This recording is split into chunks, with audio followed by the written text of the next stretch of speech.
Hello, everybody. I'm happy to be back with another Young Indian, part of the Voice of the Young series.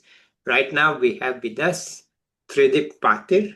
Let's listen to him. Over to you, Tridip. Hello, everyone.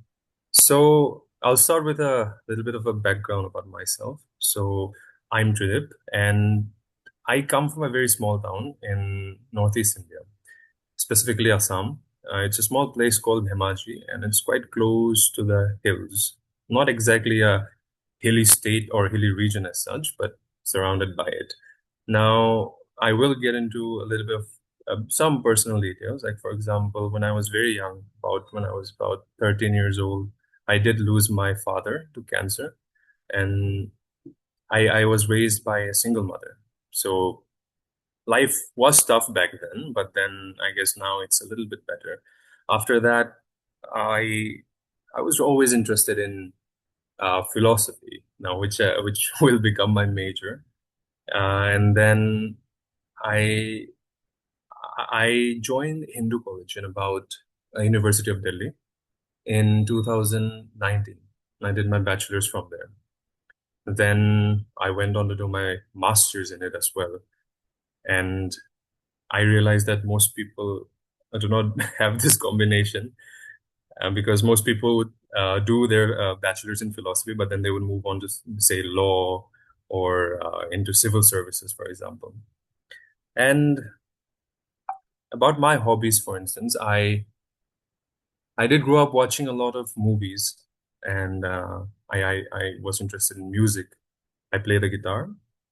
About movies, uh, I'm into the old westerns, Hollywood westerns, like Clint Eastwood movies, The Good, the Bad, and the Ugly, and all of that, because my father was into it as well, and I think he inspired a lot of my choices in life, even though he's not here anymore.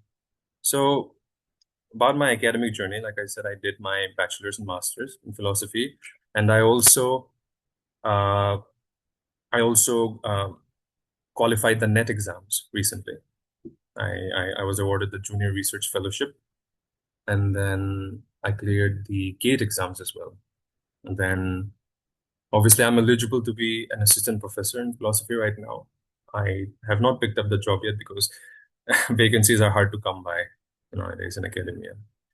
So yeah, and I have a lot of hobbies, but I think one thing that remained constant was writing.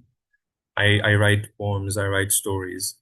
I I'm also into the study of languages, and my first language is actually not Assamese, even though I'm from Assam. It's a language called Missing, not like the English missing, but with a single S, Missing. And it is a Sino-Tibetan language, actually. That is also where my last name comes from, as sir you asked me before. And so, like many in my region, however, we all grew up speaking Assamese, and I think it led to a phenomenon of sorts where we started to ignore our own native tongue. I think this is also a problem in today's globalized world where we forget our native tongues, we forget our native languages. And my parents were, well, they are obviously nice people, but they also didn't teach me missing the language as much. So I didn't grow up speaking it.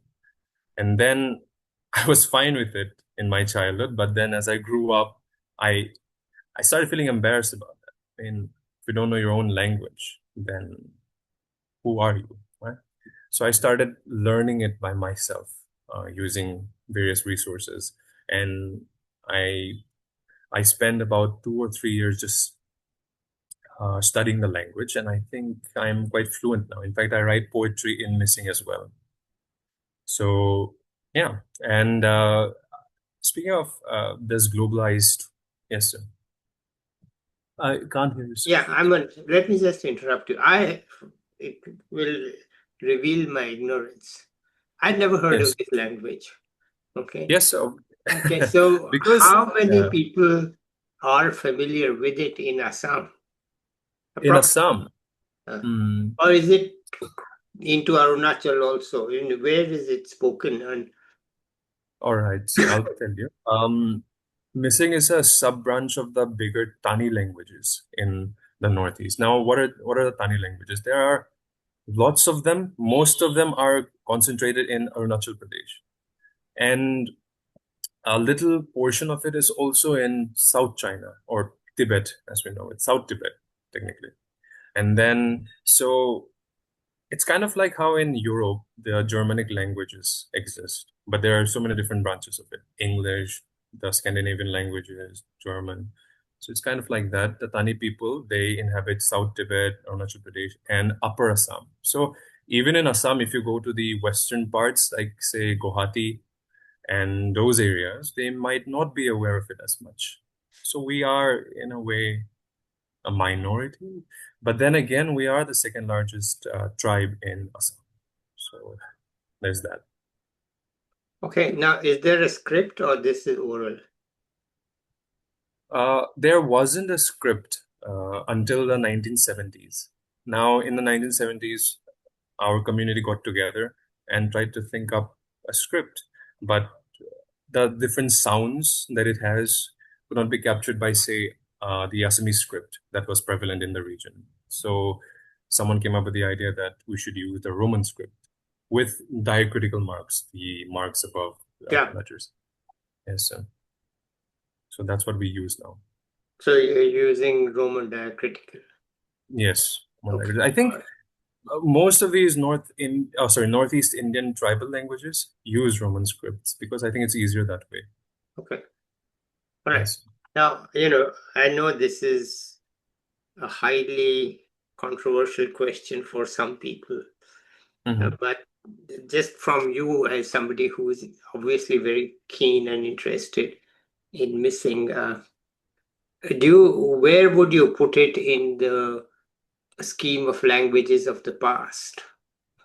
Is it Indo-European? Is it PIE, prototype Indo? Yes. So, I mean, there's a big debate, okay, where Sanskrit is it Right. Indo-European? So, I mean, you are aware of it, right? I'm sure. Of course. I mean, I just want your opinion. I don't want to bias it in any way. No, Where no. do you think it belongs? It belongs officially in the Tibeto-Burman branch of the Sino-Tibetan languages. Now, if you study the language, there are plenty of sounds that are very similar to Cantonese Chinese. But there are also similarities to these Turkic languages, as in the Uzbek language or the Kazakh language.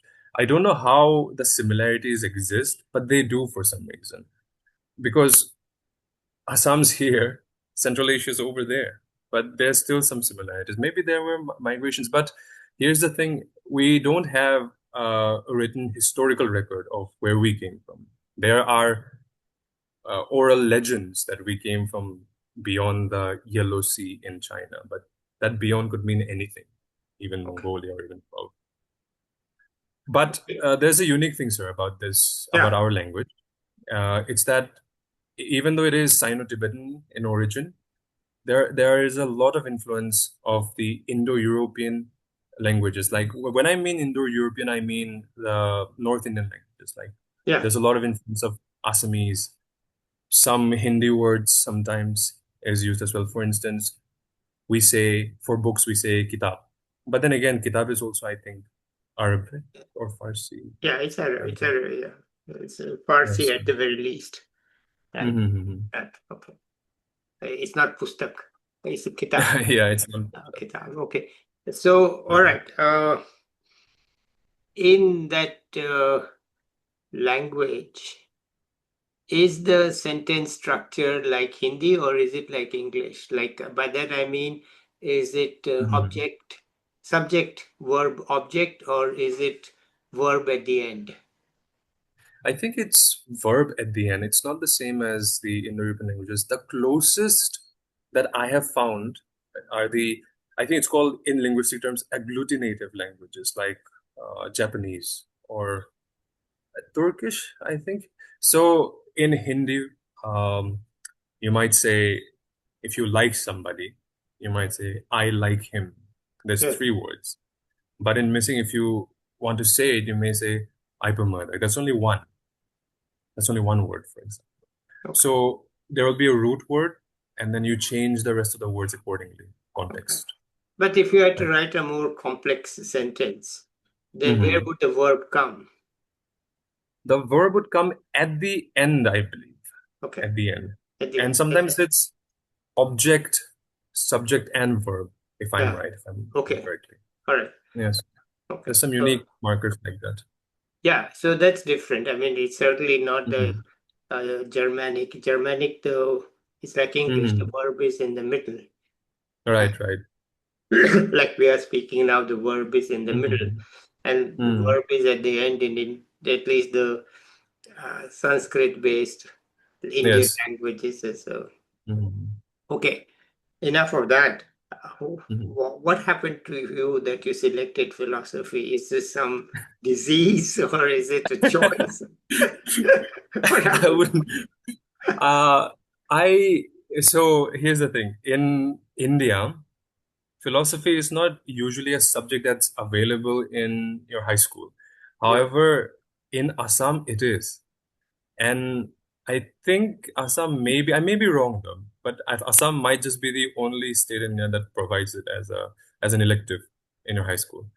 And I took it. And in my 11th, I was not very interested in it, nor was I good in it. But yeah. then in 12th, I don't know what happened. Suddenly, everything started making sense. And then I studied it and I fell in love with it, with the subject. And then I wanted to do literature in my bachelor's. Even my mother was after my life. Do literature, become an English professor. And then I was like, okay, maybe this is something that I will do. But then after my 12th board exams, once I realized philosophy was the right thing for me, and then I told it to my mother. My mother at first was not happy with it for this choice because, well, she did not know what philosophy was anyways, what the subject entails. She was like, "Ye kya hai?" And then I said, "No, I'm good in it, so I want to do it." Yeah, Okay, fine. English is also something that I may consider, but why not do this? yeah. So I took it. And I got admission in Scottish Church College in Calcutta. Then the merit lists came for Hindu College and University of Delhi, and then I thought, okay, fine, I'll just go there. And Okay, that's just how it started. okay. Yes. And how many This people was in yeah. Hindu college take philosophy? In Is my class. I in my class, I think there were about 70 or 80 people. But wow. yeah, you will be surprised. Most people would think maybe 15 or 20. No, a lot. Yeah. But some of them are quite unaware of the subject. They took it because they had no other choice.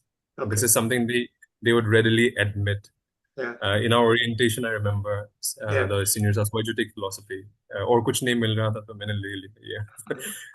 So it was like that. Okay, by the way, But I can and hear that Assamese accent in your voice. I have many friends okay. from Assam, so I do hear Uh-huh. that Assamese accent. It is there even in your voice, even though it's not your mother tongue, but you grew up with that.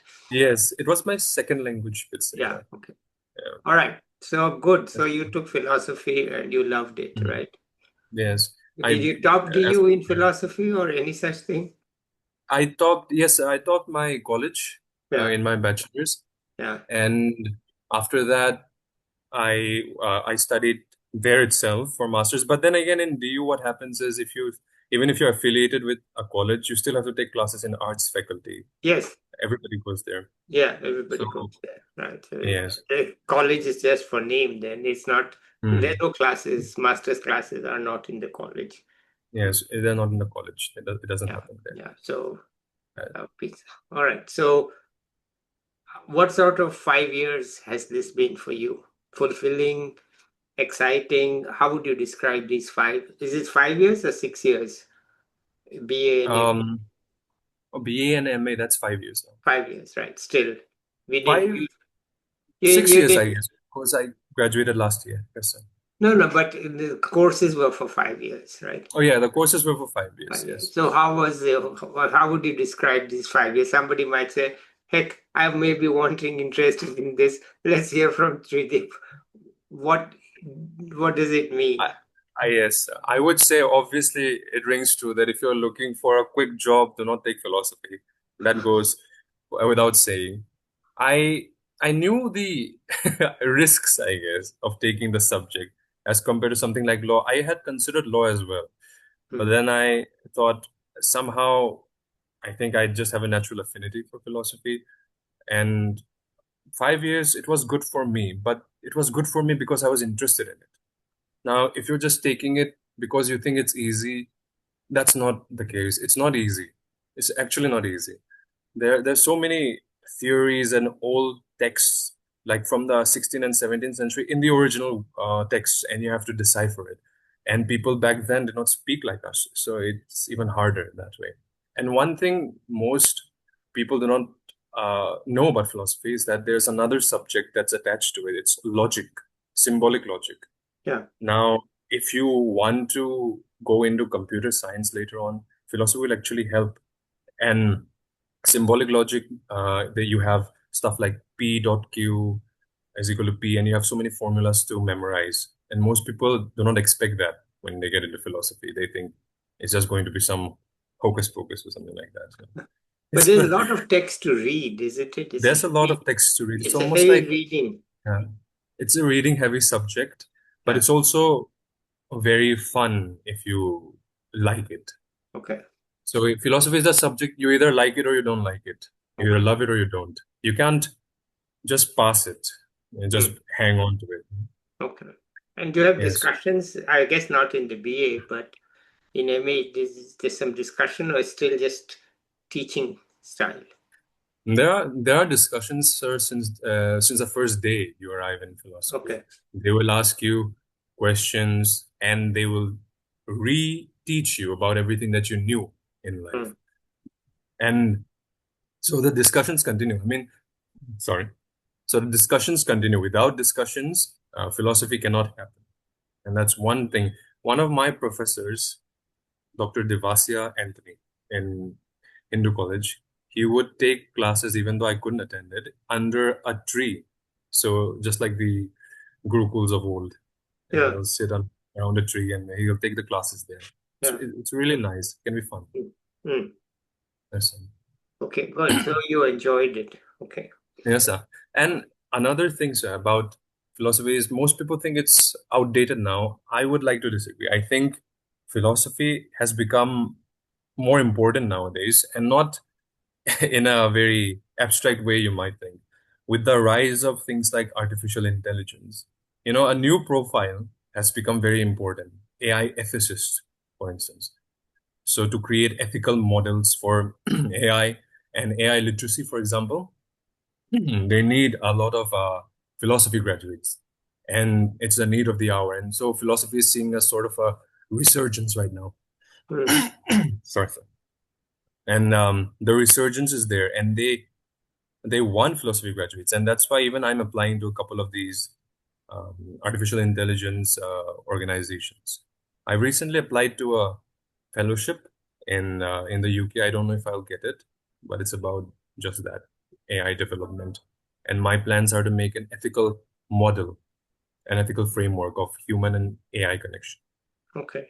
Mm, okay, but that's sort of very much a job-oriented, applied kind of a thing. But isn't it? I just want to have a small chat with you on this. Don't you think that the whole issue of national identity is tied up in philosophy?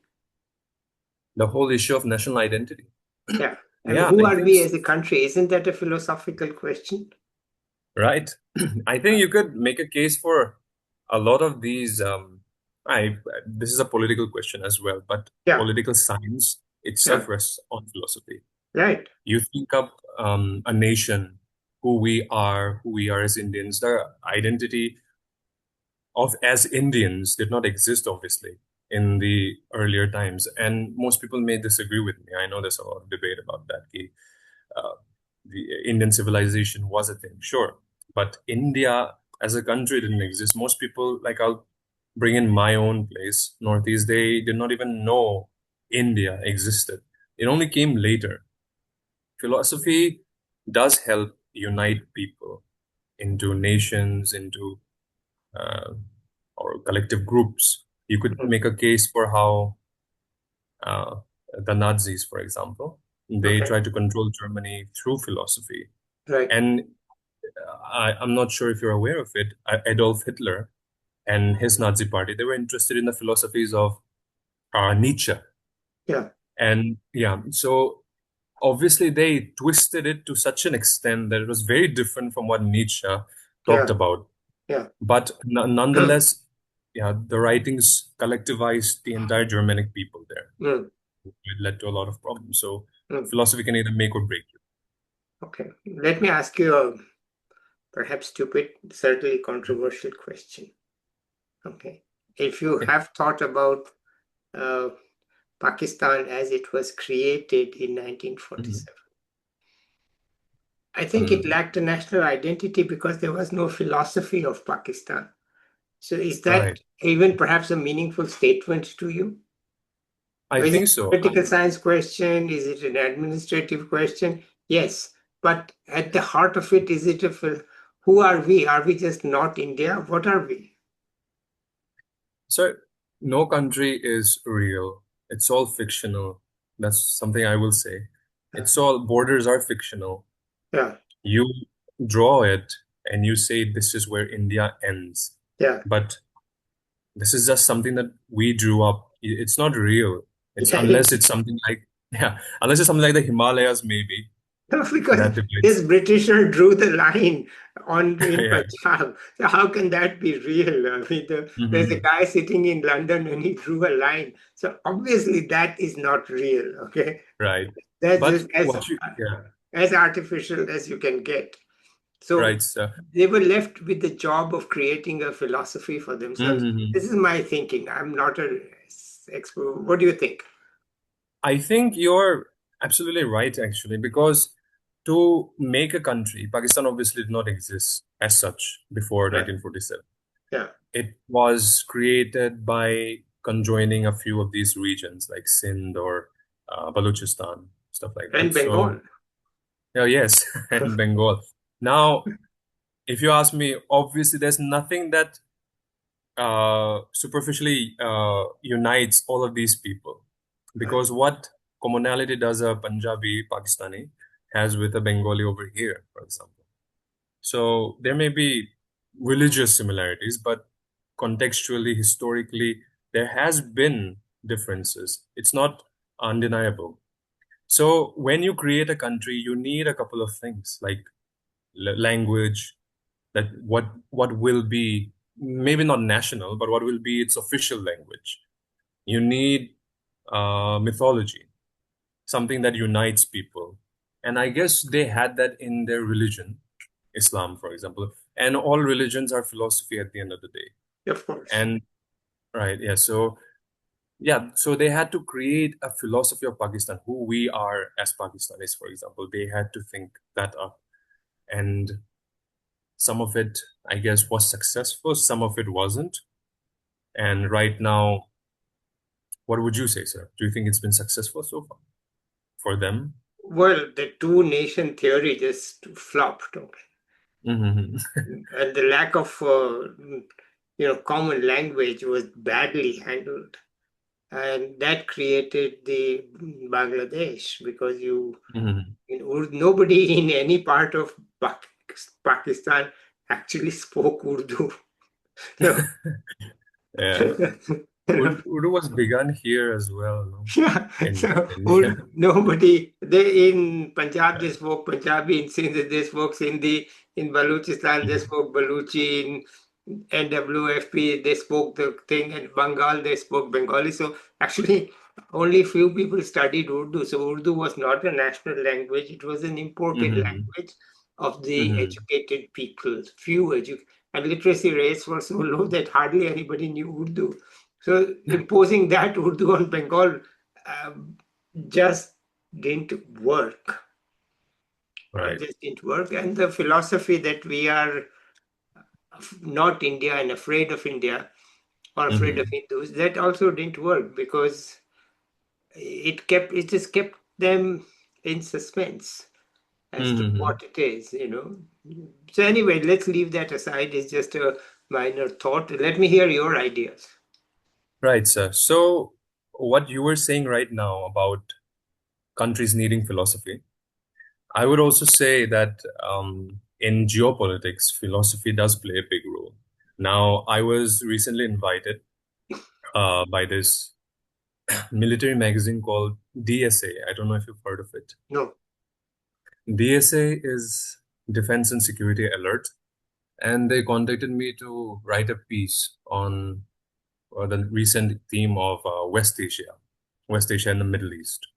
Now, in that piece, I have written that kinetic warfare that we know of wars, traditional warfare, that happens. But beyond that, there's also a philosophical dimension to all of this. That's psychological warfare, narrative framing, which I also call mind games, for example. Mhm. Now, recently in our the conflict between Pakistan and India, there's also been lots of narrative framing. This is something that I think all countries go through. It's sort of a rite of passage almost, that you frame the other as Yeah, something alien to you. right. And whether that's true or not, that's a Yeah, different case. But when you frame it that way, you create a philosophy of sorts that, oh, we are one yeah, and these people are different to us. yeah. So you must attack them or you Right. must alienate them. Now, Yeah. this is something that India does as well as Pakistan does, as well as any country does. Yes. When I was writing this piece in for the Middle East, now obviously we know there's a lot of violence and chaos going on, the Gaza conflict and all of that. And I think it all began in what is known as the Great Game, the Yes. period in the 1800s. Yes. So they tried. I mean, when they signed the Sykes-Picot Agreement, they divided West Asia into two parts. Britain controlled some of the regions. France controlled some of the regions. Russia also assented to it. Now, one of the philosophical narrative framings that they had was West Asia's people are too tribal, they're too uncivilized to govern themselves. And so they wrested the power from them into their own, the Western powers. Mm. And that's psychological warfare. And there's one, I don't know if I don't know if it'll be too much, but I did coin a term called capitulatism. Now, what that is the internalized voluntary surrender of yourself and your sovereignty, which means that when this colonizer, for instance, colonizes a people, and if the narrative framing that we are your superior, that we are more civilized than you, if this is reinforced throughout the centuries, the colonized people, they start believing in this. They start believing that, yes, we are inferior to these people, that we are uncivilized. And so they capitulate themselves to the colonized. Now, that's just something I thought up. It's capitulatism. It's also in that article.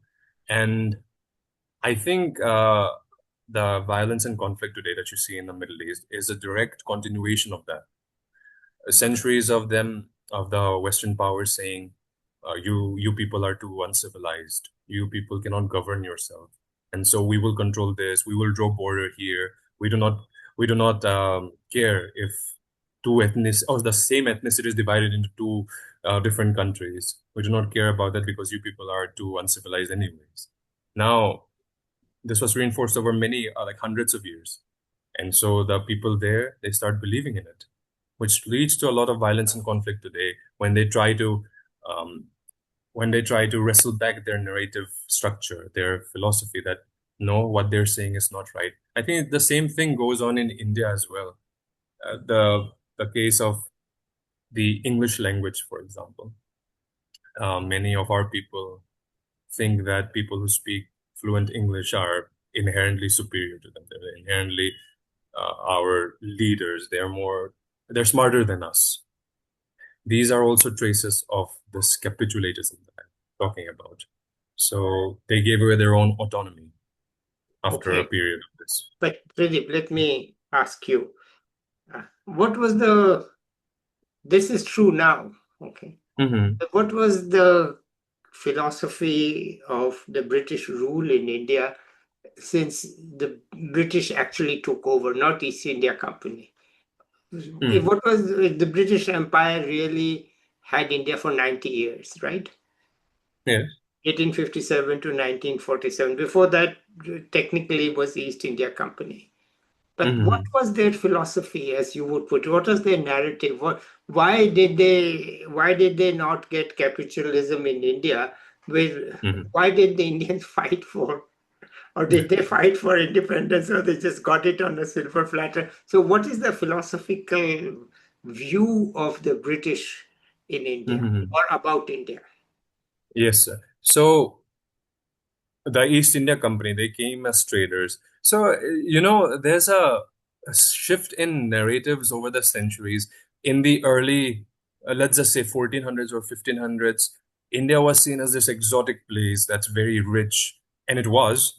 To them, they thought it's better than us. It's something that we need to look for. And then the narrative changed once East India Company took hold of the country. They started seeing Indians as backwards, as primitive, as too uncivilized, as they called us, for example.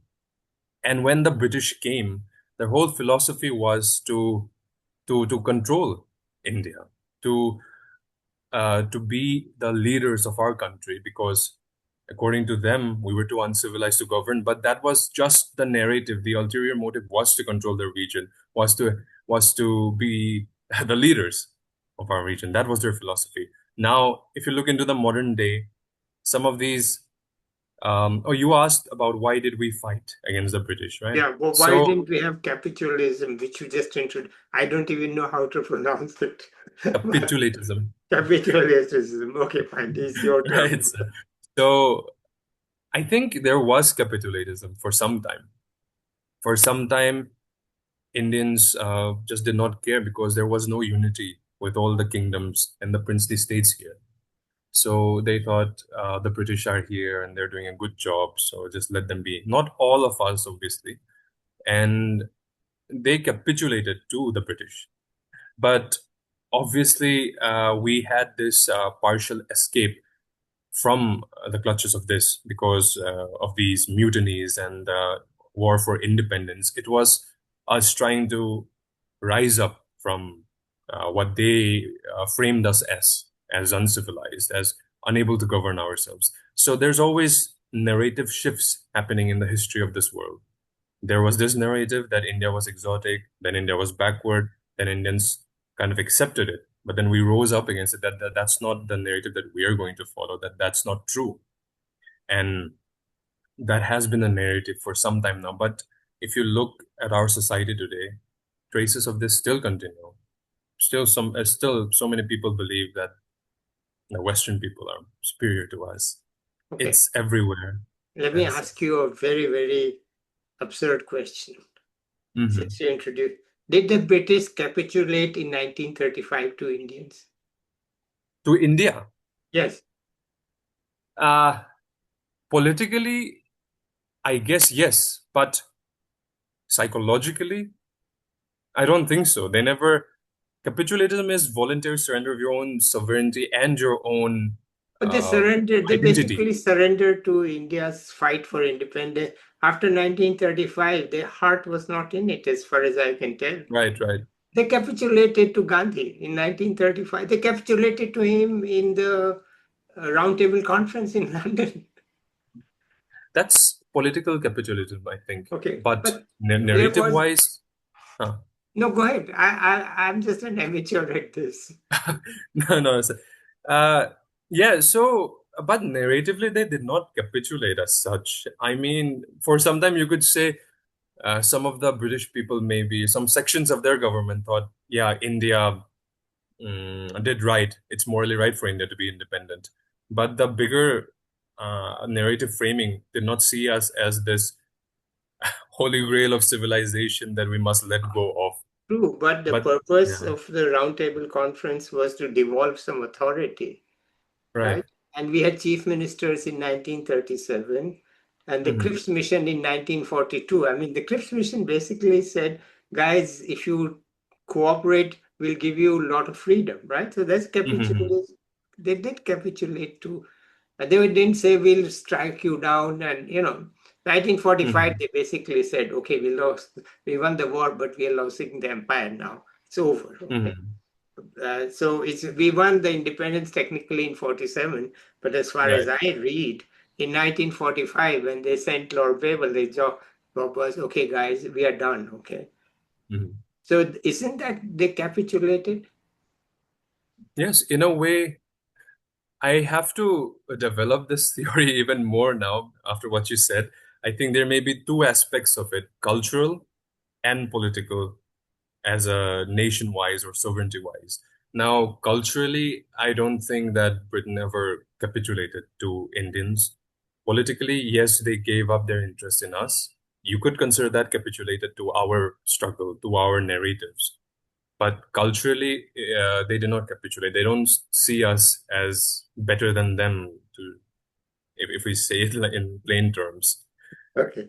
All right. Well, Yes. thank you, Tridip. I have taken you far from perhaps where you intended to go. No, no, this is good. I I'm wanted to talk fascinated. about this with you, I'm actually. fascinated. Okay. Tell us something Right. more about your own life, your own views.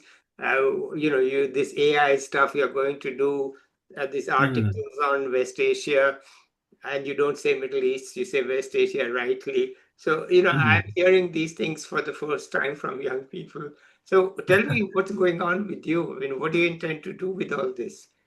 Yes, sir.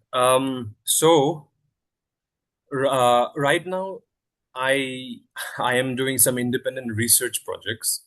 Recently, recently I was invited by, well, I wouldn't say invited. I am collaborating with Morgan State University in the US. It's an online scholarly collaboration, and I co-taught there a few lectures, and I'm writing a chapter based on narrative inquiry as such, and connection and its connection to AI.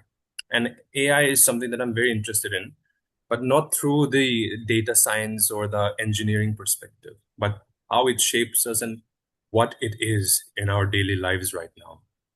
And on the side, I'm also in an independent research project with a few other researchers from the US itself. And what we're trying to do is redefine AI literacy in schools. I don't, as far as I know, I may be wrong, but as far as I know, in India, schools are not really focused on AI literacy. However, in the US, for example, and in Europe, they are taking it quite seriously because AI is something that's inevitable right now. AI will remain, it will be a big part of our lives in 10 years. And so, students and children in schools, they must learn it. And it is of my opinion that AI literacy should be a separate subject as such, as common as science is in schools.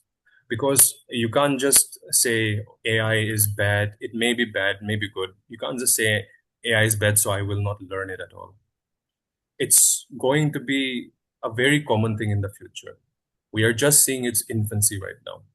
It's in it's in the state of being a baby, and once it develops, there will be no escaping its prevalence in our daily life. So why not just study it?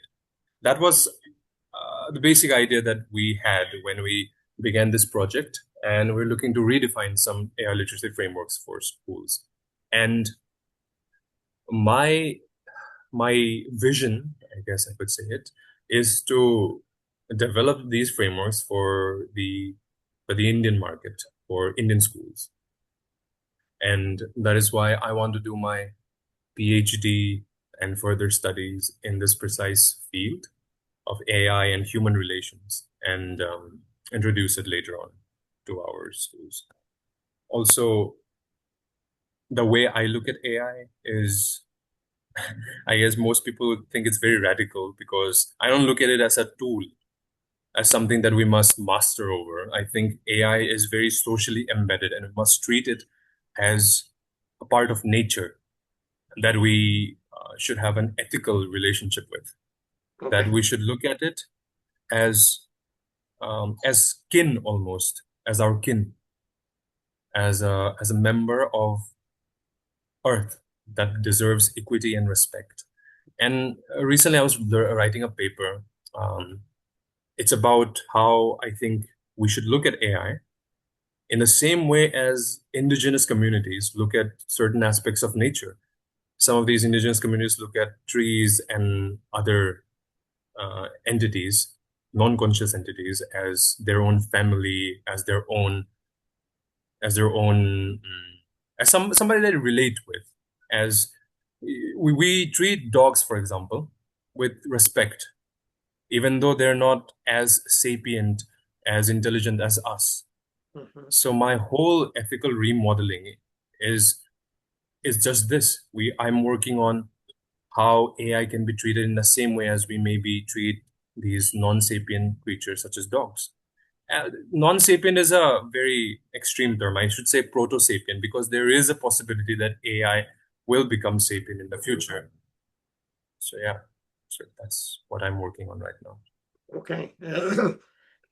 Very, very interesting, okay, I must say. And I usually don't participate so much, but I try to not speak at all. But I Right. felt probably you also don't get too many people who speak to you. And I certainly don't get people who speak like you. So I thought let's have a more of a discussion. So I've learned quite a bit from you. Any Right. final thoughts from you? Final thoughts.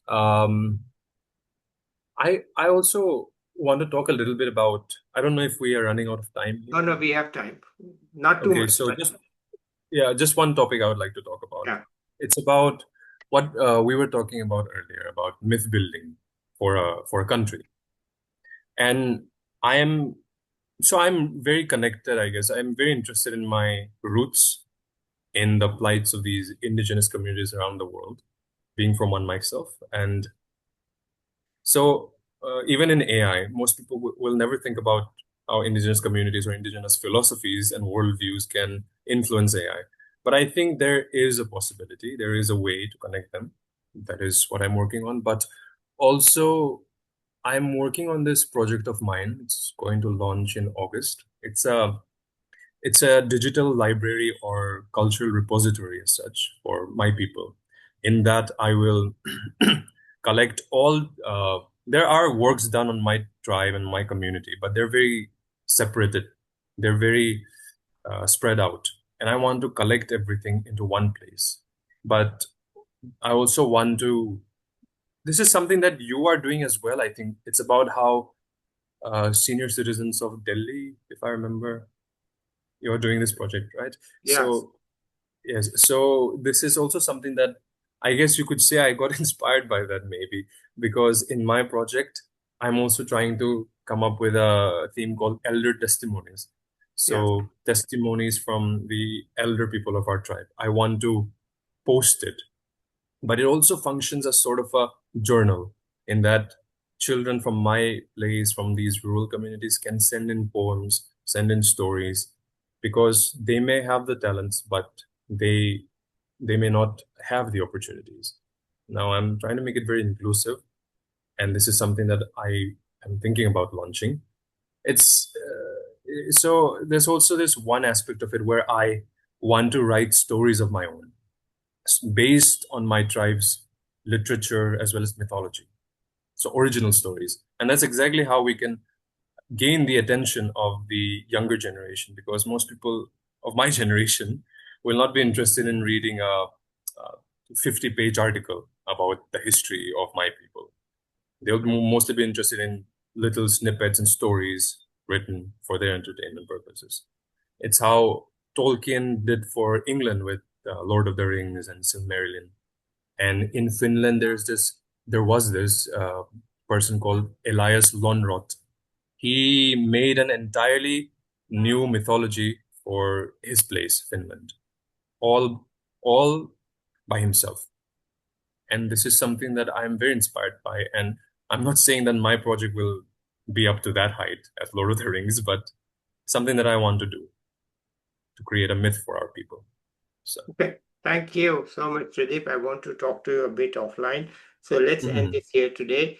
It was a very, Yes, very sir. exciting and interesting discussion. Not the kind Thank you that so I much. usually have, and which I sort of miss.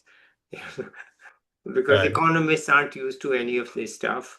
So thank you Hmm. so much. It was a pleasure. Let's end it here That's today. And I want to mhm. talk to you offline. I'll be back with another young person or an expert soon. Till then, bye everybody.